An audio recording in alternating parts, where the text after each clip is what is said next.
semua sih? Oh. Hah? Dong.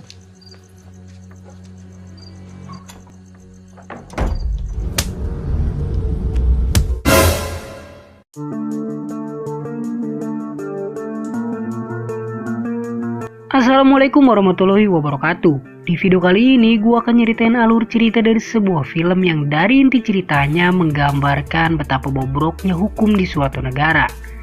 Perbedaan perlakuan antara si kaya dan si miskin di mata hukum begitu terlihat jelas.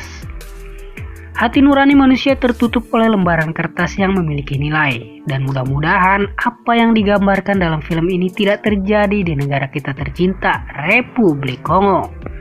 Oke, tanpa berlama-lama langsung aja. Siapin mie rebus pakai telur, gulain dikit, es teh tawar, dan sebungkus sigaret kretek.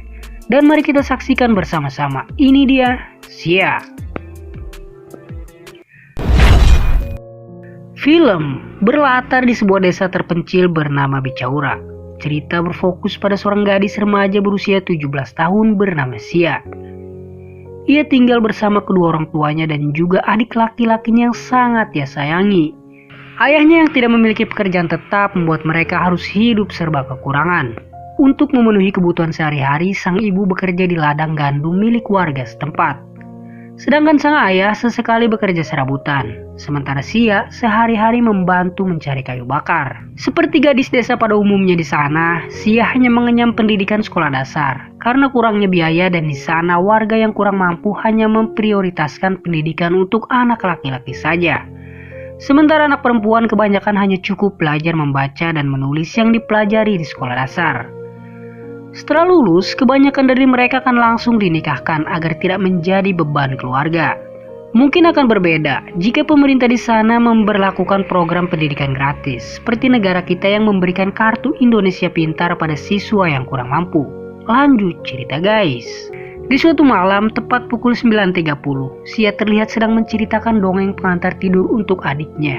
Ia menceritakan sebuah kisah tentang keberanian seekor anak domba melawan seekor singa ganas. Dan yang ia ceritakan itu tanpa ia sadari akan ia alami nanti.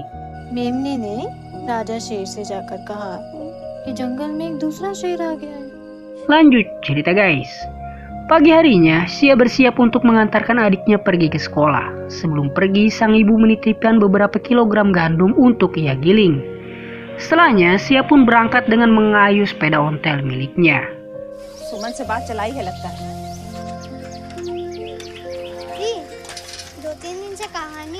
Setelah selesai mengantarkan adiknya ke sekolah, dalam perjalanan pulang, tiba-tiba Sia bertemu dengan seorang pemuda berandalan bernama Bacan. Ia merupakan kerabat dekat dari Anil Pratap yang merupakan adik dari Arunodai Pratap Singh yang merupakan seorang anggota dewan. Lanjut cerita, Bacan yang melihat Sia pun memanggilnya, namun Sia terlihat begitu ketakutan dan bergegas mengayuh sepedanya. Melihat itu, Bacan bersama kedua temannya bergegas mengejar Sia dan mengendarai sepeda motornya. Terlihat ia memiliki niat buruk pada Sia.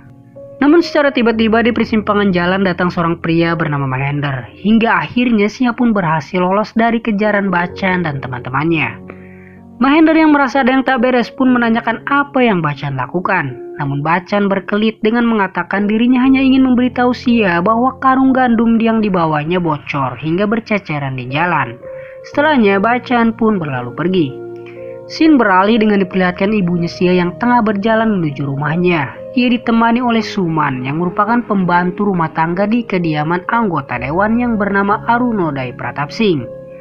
Suman membicarakan mengenai Sia yang sedang mencari pekerjaan. Ia mengatakan bahwa dirinya telah membicarakan hal tersebut pada majikannya. Mendengar hal tersebut, ibunya Sia tidak setuju karena ia menginginkan agar Sia lebih baik menikah dibanding harus bekerja. Namun Suman bersikeras ingin menemui Sia dan membicarakan hal tersebut. Sesampainya di rumah, ibunya Sia tiba-tiba marah besar tatkala ia melihat gandum yang dibawa oleh Sia belum digiling. Ditambah karungnya bocor dan membuat gandumnya berkurang sebagian. Ia pun memarahi Sia akan hal tersebut, namun Sia malah terdiam dan tidak menceritakan alasan mengenai hal tersebut. ये गेहूं कहाँ गिराई हो?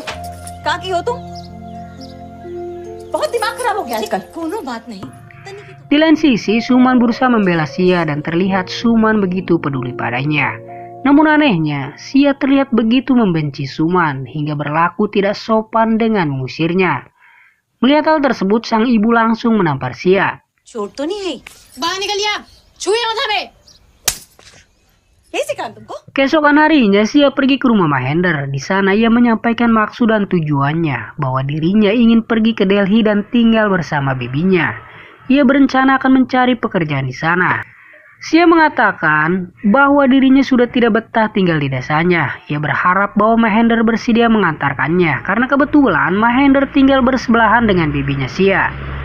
Mahendra merupakan lulusan sarjana hukum, namun saat ini ia bekerja sebagai notaris di Delhi. Ia pun pulang ke desa hanya sementara waktu untuk mengunjungi orang tuanya. Dan dalam beberapa hari ia akan kembali ke Delhi. Oleh sebab itu, Sia berharap Mahendra mau membawanya menemui bibinya. Mendengar hal tersebut, Mahendra menolaknya karena ia tahu jelas bahwa Sia belum mendapatkan izin dari kedua orang tuanya.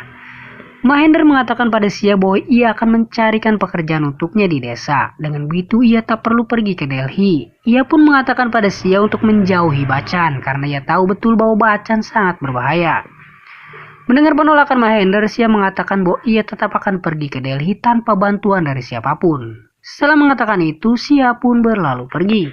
Dalam perjalanan pulang, sebuah insiden terjadi. Ia kembali bertemu dengan Bachchan beserta teman-temannya dengan mengendarai sebuah mobil. Kala itu jalanan sepi. Bachchan kembali mengganggu Sia, namun Sia berusaha menghindar dan tidak menghiraukannya. Hingga Bachchan naik pitam dengan turun dari mobil dan langsung menyeret Sia masuk ke dalam mobilnya. Di dalam mobil, Bachchan berusaha melecehkannya. Sia pun berusaha melawan, namun Bachchan memukulnya secara membabi buta hingga Sia tak sadarkan diri. Dan kemudian Bachchan pun kembali melakukan aksi bejatnya. Singkatnya, malam pun tiba. Mahendra pergi ke rumah orang tua Sia. Di sana mereka mencemaskan Sia yang tak kunjung pulang.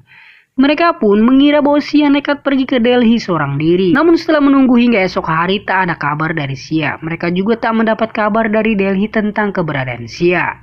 Hingga Mahendra menyarankan agar melaporkan ke pihak kepolisian. Singkatnya, sesampainya di kantor polisi, mereka langsung menemui Inspektur Pandey. Namun sang inspektur tidak menanggapi laporan mereka dengan serius.